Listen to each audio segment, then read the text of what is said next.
Hey guys, I'm Joe with F Cancer Racing. Welcome back. Tonight we got a little bit of a product review post sick week. One of the big things when doing a drag and drive is comfort. And we've got a product tonight that we want to talk about that really stuck out in our minds. Now, this is for not just a drag car, drag and drive car. Maybe you got a powerful street car and need some enhanced safety, but want to still stay comfortable. We got something for you. Stick with us. We're going to get right into it.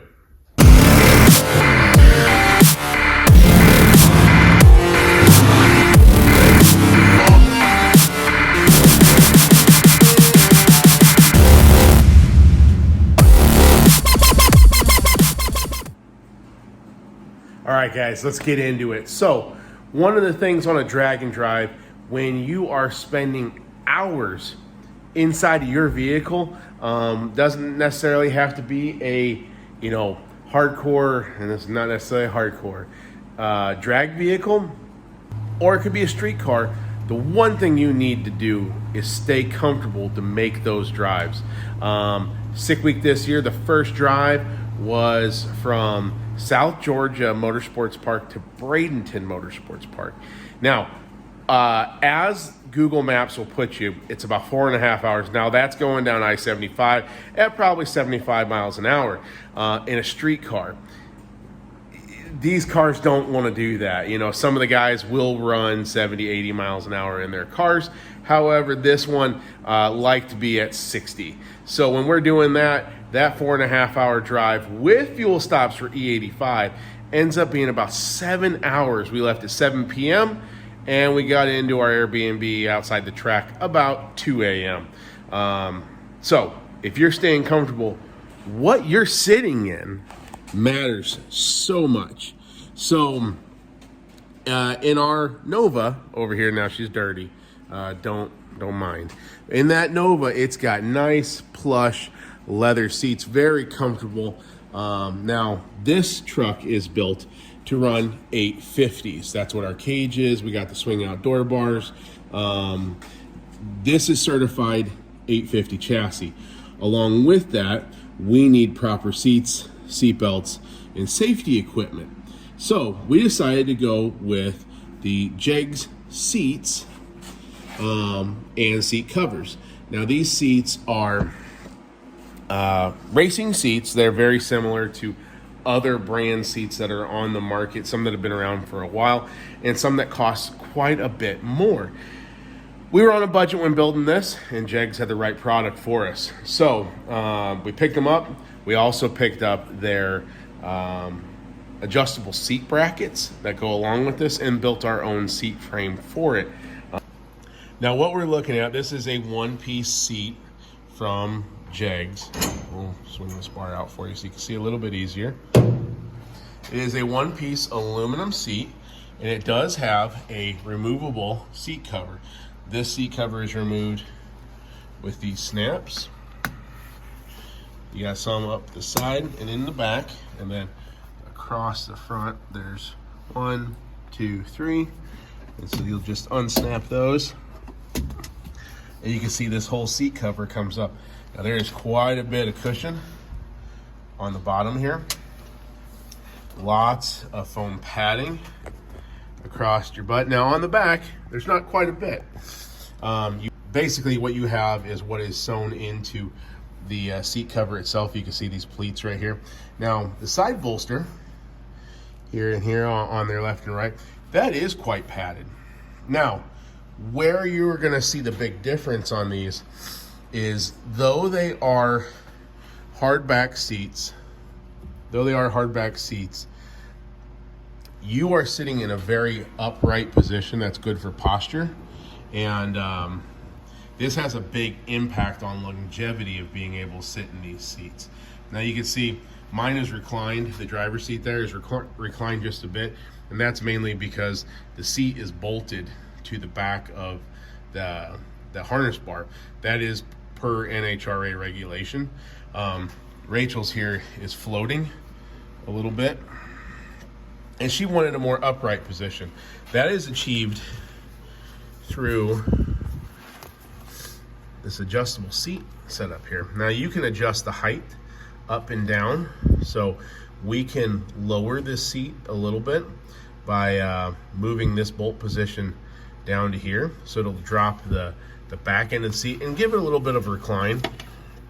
Or we can recline up and down with the that forward position. Now what you'll do is just drill another hole, or see if this one lines up when it slides up and down. Now when I reclined mine, it did not, so I had to drill another hole for it.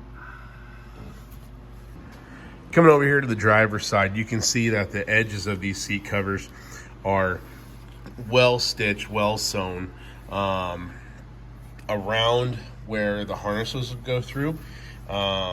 These are well sewn up to avoid abrasion resistance. Down here on the insides, very similar. That stitching is very nice. Now we spent probably, I'm trying to think of how many hours in these seats over sick week. Had to have been probably north of 24 hours of road driving over the 5 days of street driving and then some competition.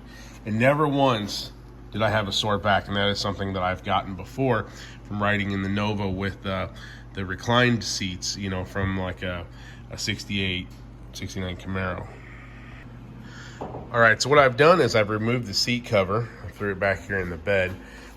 Just to give you an idea of the little bit of padding that's here on the back and up on the headrest. You can see that there's no snaps on the top. It just, you know, inserts over the headrest. You got some nice padding here on the side bolster.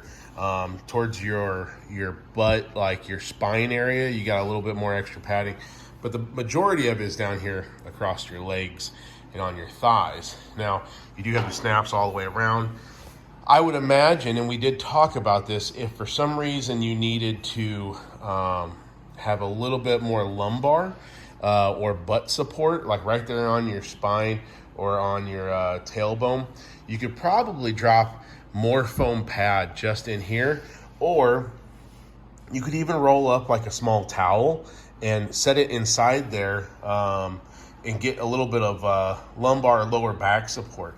That's something I might try for a later drag and drive, just to see if I can get a little bit more comfort out of it, or just see how much more comfortable I can make it. Like I said, this was not an uncomfortable seat to sit in for all of sick week. Now here is the seat without the pad on it, and you can say that this is just a nice polished aluminum. They do come with spots up front here for mounting. You can see I've got these bolts right in there for mounting to the back to the harness bar. There's a lot of different ways you can do that. This is just the simple way I did it, because this isn't a big truck where I have a lot of room. It was basically just mounting it flat to that bar. Here on the seats, you can see there are rubber gussets around all of the harness points. So this helps, again, with that abrasion resistance. You don't want your harnesses, you know, that are there for your safety. You don't want those abrading on, you know, sharp aluminum. So here you can see I've reclined mine back. Had to put a new hole in it, but I wanted to get that that seat back as far as I could, and that's as far as I can get it with that that harness bar. Now, I could probably drop this rear bolt a little bit, and I could dip the bottom and get a little bit more recline out of it. But honestly, this was a very comfortable position to get to the shifter, to get to our steering wheel, to see over our dash and hood. So very happy with the performance of these seats. Highly recommend them. They come at a very good, affordable price. And we definitely had some friends sit in these during the event. People were checking them out. People were climbing inside the truck, seeing how we built it.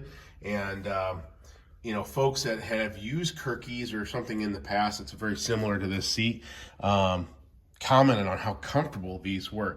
Now, I think that that might be with some age of the older Kirky designs, or possibly Jegs has just improved a little bit more cushion here. You can see there is definitive spots for both your legs, which does make it helpful to, you know, stay comfortable. One thing to note is the construction of this seat is very well done. Great welds. I don't know if these are TIG or, just MIG welded aluminum, but the welds all look very good. And there hasn't been any sharp spots or anything that hasn't been deburred. Very well built seat, and the quality that went into it is great. All right, here's a little bit of your driver's seat wear. You can see there is a little bit of chafing, mainly from the gas pedal side. And that could be from sliding in and out of the truck. But coming over the side of the seat, that has taken no abuse. It looks really good. Is held up really well. Everything else is held up fantastic. There's none of the seams or stitching that's starting to pull. The seat cover is really nice, and I believe these seat covers are actually Kirky compatible. Now I'll have to double check on the placement of some of these snaps for the rivets, but I think that you might be able to upgrade some of your older seats if you have worn out seat covers with these Jegs covers. One other thing to mention, when you are getting set up for racing seats like these, or pretty much any racing seat, these are just like a fire suit or a helmet. They are sized to the driver. So get on Jegs or whatever company you decide to buy, and get sized for these seats so that way they fit you snugly. That's important for them to work safely when you need them to work. So we got these are 21s, which is nice because Jegs offers a larger seat for those bigger drivers out there. All right, folks, if you are building something like this, if you're building a caged drag and drive truck and you need some safety, definitely consider these Jegs seats, especially if you're on a budget. Now, there is going to be some better options. There are full containment seats out there. You don't really need those until you're running in much higher speeds or lower time brackets. But if you're just running in that 850 to 10-second range or 1150 down to 10s and you want some more safety, definitely consider these as a very good, well-priced option for your next seat and your next drag car build.